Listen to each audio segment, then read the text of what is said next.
I have to say, it is my distinct pleasure this morning to introduce His Excellency UAE Minister of State and ADNOC Group CEO, Sultan Al Jaber. Since he became head of ADNOC in 2016, he has put in place an ambitious reform agenda based on efficiencies and synergies.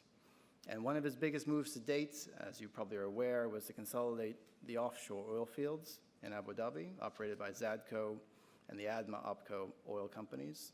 And these companies produce most of Abu Dhabi's offshore oil. And you might have seen over the weekend an announcement to consolidate all 16 of ADNOC's companies under a single branded entity. The world will certainly be watching in the next weeks or months the process to name the new partners for the ADMA oil fields, which come up for expiry in March. The Emirates also has extensive gas plans. They plan to invest billions of dollars in new domestic gas production. Many in this room may also have come to know Dr. Al Jaber, as I did when I was in Dubai for a decade, as the CEO of Masdar, Abu Dhabi's pioneering renewable energy organization, which was founded in 2006. He was Masdar's first chief executive, and he worked tirelessly over those years to promote renewable energy in Abu Dhabi and internationally.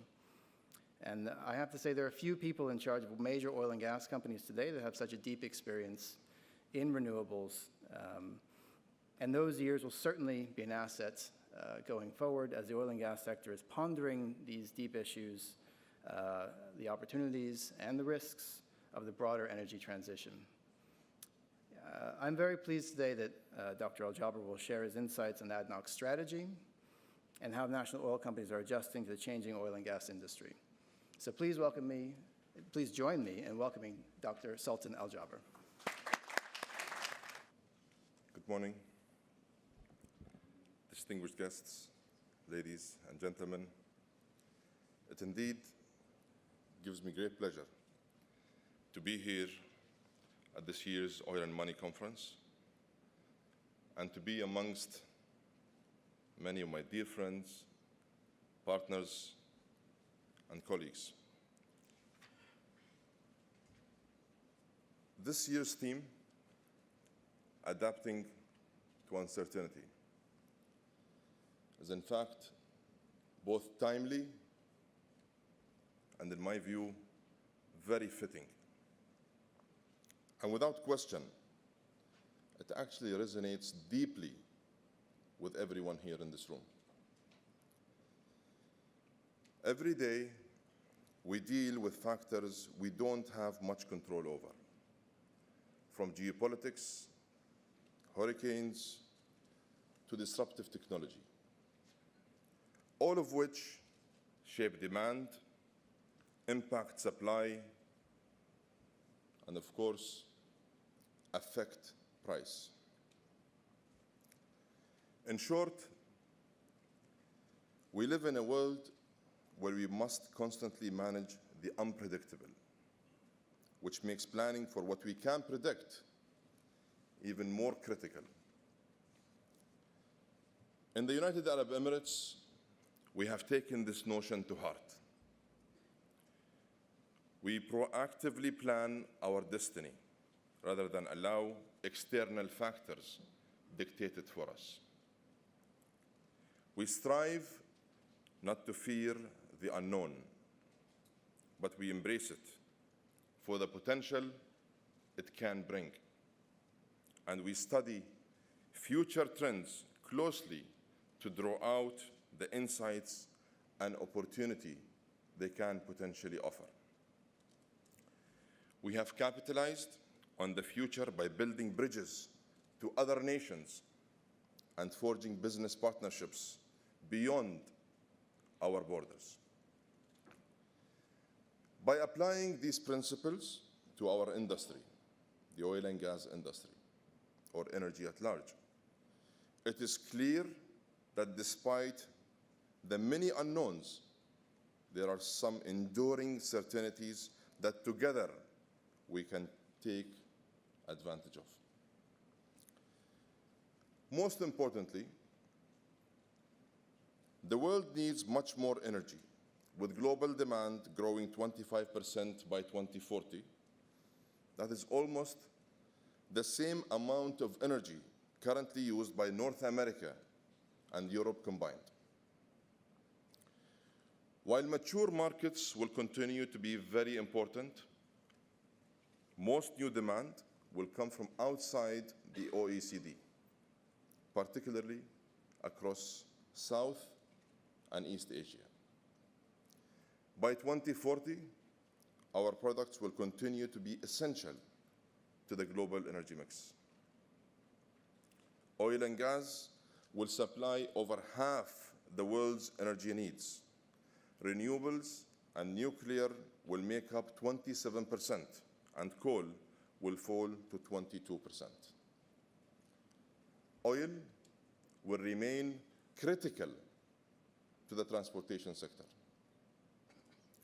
Despite improved fuel efficiency and the incremental growth of light electric vehicles, oil demand will grow 60% for aviation and shipping, and 20% for heavy trucks by 2040. And when you include petrochemicals, set to grow 150% by 2040, the state of the hydrocarbon industry is strong, and the outlook, as far as we're concerned, is very bright. In short, oil and gas will continue to be the bedrock for the energy supplies for decades to come. Capturing the opportunity of this future growth is the core mission of any corporate strategy. For us, at the Abu Dhabi National Oil Company, ADNOC, the emerging trends have refocused our approach to strategic partnerships as the key to optimizing our entire value chain and growing market share. And in order to accelerate our progress, we seek fast-acting partners who can deliver access to high-growth economies, forward-looking partners who can apply the latest technology to our upstream, midstream, and downstream operations, and financially savvy partners, including private equity for the first time in ADNOC, and institutional investors who can deploy long-term capital for attractive and sustainable returns. As a globally connected energy hub, Abu Dhabi and the United Arab Emirates provide our partners with a stable, progressive, and opportunity-rich business environment that will become even more rewarding in the months and years ahead. Within ADNOC's new expanded partnership model aimed at realizing our full potential by unlocking value, we are considering the potential IPO of minority stakes in some of our services companies. And allow me just to be clear here. ADNOC, the Abu Dhabi National Oil Company, at a holding level, will remain wholly owned by one single shareholder, and that is the Abu Dhabi government. In addition, as part of the active management of our portfolio of assets, we are looking to optimize our balance sheet to both free up capital for reinvestment and, of course, enhance and improve our economics and returns. ADNOC is therefore considering various options with regards to its future financing strategy. These new approaches to partnership and to our capital structure, we believe, will definitely enhance performance across our businesses and our value chain and accelerate progress towards our 2030 smart growth strategy. This will deliver a more profitable upstream, a more valuable downstream, and a more economic and sustainable supply of gas. In upstream, we will increase our crude capacity output to 3.5 million barrels per day. And that is going to happen by expanding and optimizing production of our existing operations. We are also reshaping our offshore concession to bring in more value-add partners who can apply new technology to further enhance recovery and unlock additional benefits. In downstream, we are actively seeking strategic partners as part of our expanded approach to exploit very promising synergies across our refining operations, while we also aim to triple production of our petrochemical products, capturing growth in the highest value segment of the energy industry today. And in gas, we are tapping into our undeveloped gas reservoirs and expanding production at our sour gas facility, which is already the largest of its kind in the world. Ladies and gentlemen,